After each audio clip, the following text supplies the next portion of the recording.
Hello friends, welcome back to my YouTube channel. आज আপোনালোকৰ মাজলৈ আহিছোঁ। আপুনি আপোনাৰ মোবাইল ফোনৰ জৰিয়তে SBI নেট বেংকিং কেনেকৈ কৰে সেইটো ভিডিঅ' দেখুৱাই দিম।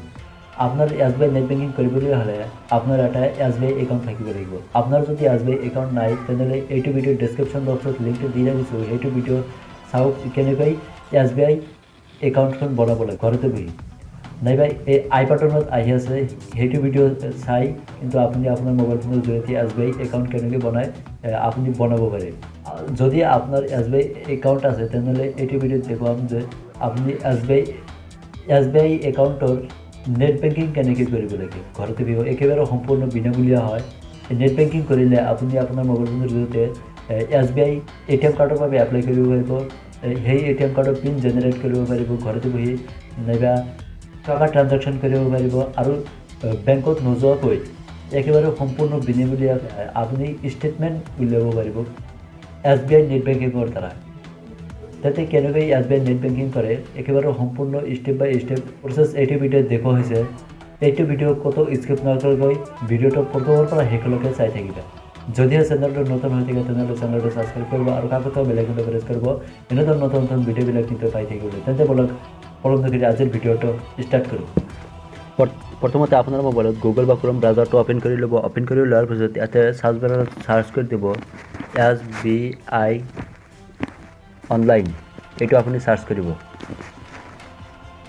এইটো চাৰ্চ কৰাৰ পিছত এনেখন পেজ আহি যাব। প্ৰথমতে আহিছে ষ্টেট বেংক অফ ইণ্ডিয়া। ইয়াতে আপোনাক ক্লিক কৰিব লাগিব।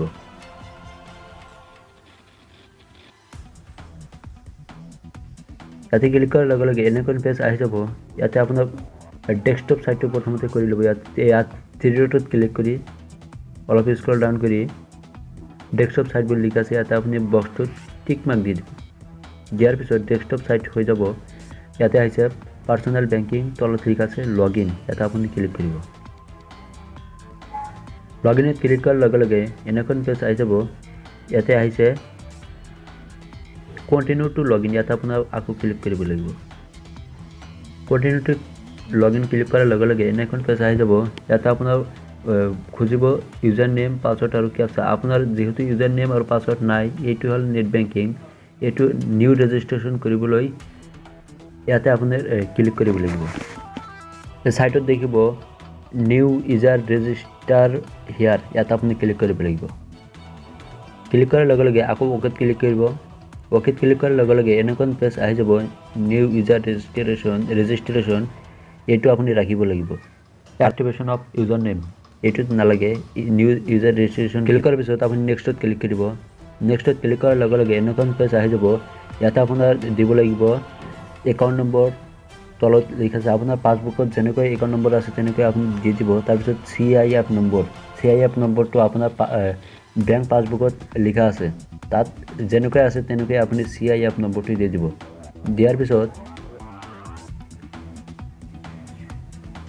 CIF নম্বৰটো দিয়াৰ পিছত ইয়াতে তলত সুধিব ব্ৰাঞ্চ কোড। আপুনি যদি ব্ৰাঞ্চ কোড নাজানে, নাইবা আপোনাৰ পাছবুকত যদি ব্ৰাঞ্চ কোড নাথাকে তেনেহ'লে গেট ব্ৰাঞ্চ নেম ইয়াতে আপুনি ক্লিক কৰিব। ইয়াতে আপোনাৰ ক্লিক কৰাৰ লগে লগে তলত আহিছে branch code location, select location. ইয়াতে আপুনি আপোনাৰ ডিষ্ট্ৰিক্টৰ নেমটো ইয়াতে চিলেক্ট কৰিব। আপোনাৰ ডিষ্ট্ৰিক্ট যিটো হয় সেইটো চিলেক্ট কৰাৰ পিছত ব্ৰাঞ্চ নেম ইয়াতে আপোনাৰ ব্ৰাঞ্চ নেমটো যিটো হয় ব্ৰাঞ্চ নেমটো ইয়াতে চিলেক্ট কৰিব। অট'মেটিকেলি ব্ৰাঞ্চ কোডটো আপোনাৰ আহি যাব।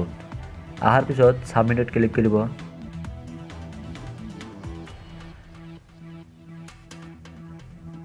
ছাবমিটত ক্লিক কৰাৰ লগে লগে এনেখন পেজ আহি যাব। তলত ঠিক আছে কাউণ্ট্ৰি। আপোনাৰ কাউণ্ট্ৰি আপুনি ইণ্ডিয়া চিলেক্ট কৰি দিব। তাৰপিছত ৰেজিষ্টাৰ মোবাইল নম্বৰ। আপোনাৰ একাউণ্ট বনোৱাৰ সময়ত যিটো মোবাইল নম্বৰ দিছে সেইটো আপুনি মোবাইল নম্বৰটো দি দিব। মোবাইল নম্বৰটো দিয়াৰ পিছত ফেচিলিটি ৰেকৰ্ড ইয়াতে আপুনি ফুল ট্ৰানজেকশ্যন ৰাইটছ ইয়াতে আপুনি এইটোত ৰাখি দিব। ক্লিক কৰিব। ইয়াত ক্লিক কৰাৰ পিছত তলত দেখিব কেইটামান আখৰ যেনেকুৱা আহে টেক্সটটো কেপচা যেনেকুৱা আহে তেনেকুৱা ইয়াতে আপুনি ইণ্টাৰ কৰি ছাবমিটত ক্লিক কৰিব। ক্লিক কৰাৰ লগে লগে আপোনাৰ ৰেজিষ্টাৰ মোবাইল নম্বৰত এটা OTP যাব। সেই OTPখন ইয়াতে ক্লিক কৰি ইণ্টাৰ কৰাৰ পিছত কনফাৰ্মত ক্লিক কৰাৰ লগে লগে তাৰপিছত ইয়াতে 2 নম্বৰত ৰাখি ছাবমিটত ক্লিক কৰিব। ছাবমিটত ক্লিক কৰাৰ লগে লগে এনেখন পেজ আহি যাব।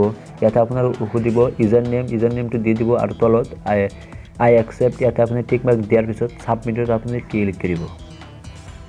ইউজাৰ নেম দিয়াৰ পিছত ছাবমিটত ক্লিক কৰাৰ পিছত ইয়াতে আপোনাৰ সুধিব নিউ লগইন পাছৱৰ্ড আপোনাৰ নিজৰ ইচ্ছামতে পাছৱৰ্ডটো দি দিব পাছৱৰ্ড দিয়াৰ পিছত কনফাৰ্ম লগইন পাছৱৰ্ড প্ৰথমতে যেটো দিছিল কনফাৰ্মত এই দিব কনফাৰ্ম পাছৱৰ্ড দিয়াৰ পিছত কনফাৰ্মত ক্লিক কৰিব ক্লিক কৰাৰ লগে লগে আপোনাৰ successful register for internet banking ইয়াতে আপুনি ক্লোজত ক্লিক কৰাৰ লগে লগে এনেখন পেজ আহি যাব এতিয়া আপোনাৰ আকৌ এটা প্ৰফাইল পাছৱৰ্ড আপোনাৰ ক্ৰিয়েট কৰিব লাগিব প্ৰফাইল পাছৱৰ্ড আৰু এটা ক্ৰিয়েট কৰিব লাগিব এটো আপুনি ইউজাৰ নেম আৰু পাছৱৰ্ড ইয়াতে আকৌ এন্টাৰ কৰিব এন্টাৰ কৰাৰ পিছত ক্যাপচা যেনেকৈ আহে তেনেকৈ আপুনি এন্টাৰ কৰিব এন্টাৰ কৰাৰ পিছত লগইনত ক্লিক কৰিব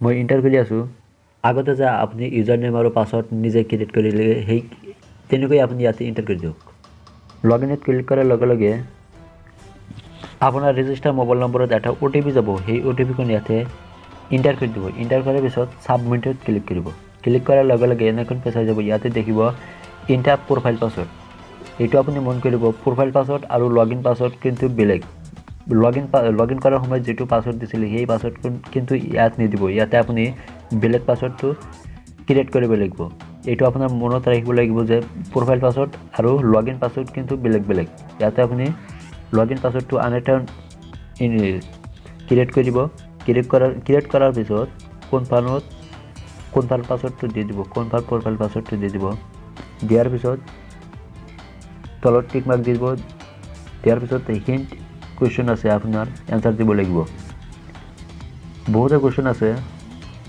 ইয়াতে আপুনি নিজৰ কোৱেশ্চন মতে তলত এনসাৰ দি দিব মই এনসাৰ দি আছো তলত লিখা আছে ডেট অফ বাৰ্থটো দি দিব ডেট অফ বাৰ্থ দিয়াৰ পিছত প্লেস অফ বাৰ্থ দিয়া আছে আপোনাৰ জন্মগ্ৰহণ কৰা ঠাইখনৰ নামটো দি দিব তাৰ পিছত তলত আছে মোবাইল নম্বৰটো দিয়াৰ পিছত আপোনাৰ মোবাইল নম্বৰটো দি দিব ইয়াতে ৰেজিষ্টাৰ মোবাইল নম্বৰটো দিয়াৰ পিছত সাবমিটত ক্লিক কৰিব